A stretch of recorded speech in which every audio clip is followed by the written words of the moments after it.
法語問你是我的家屬吧？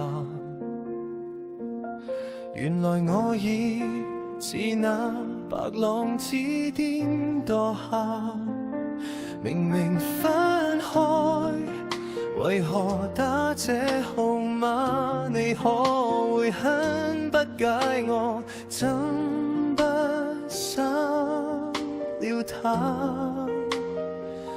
我知不該，但是不該，像某種流亡的愛，千里之外，聯繫還是依在。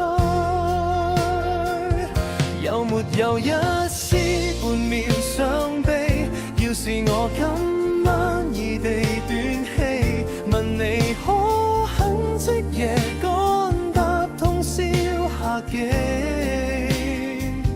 有沒有一絲半秒歡喜？在無人以後來煩住你，若覺得將這責任加諸很離奇，是我自私今世最後騷擾的人兒，只想是你。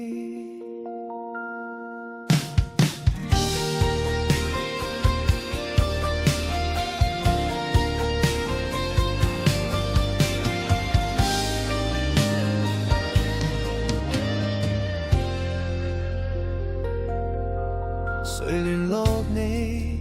若我在某冰川遇難，然而教你苦痛亦算黑色浪漫，甜蜜那陣時，即寡日子總講到大淚眼，誰料情感無常，這假設太簡單。你有沒有一絲半秒傷悲？要是我今晚異地斷氣，問你可肯即夜趕搭通宵下機？有沒有一絲半秒歡喜？在無人以後去判斷你，若覺得將這責任加諸很離奇，是我自私今世最後騷擾的人兒，只想是你，必須是你，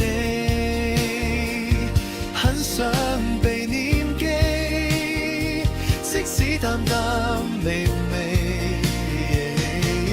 就算再新亦被嫌棄，都想借遺言說好想你，可惜最尾未夠運氣一起。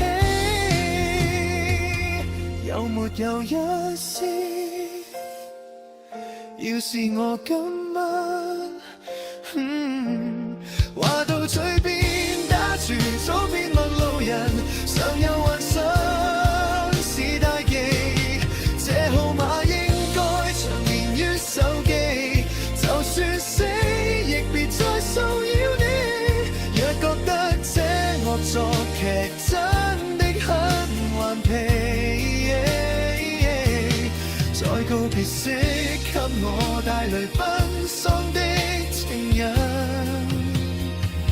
只想是你。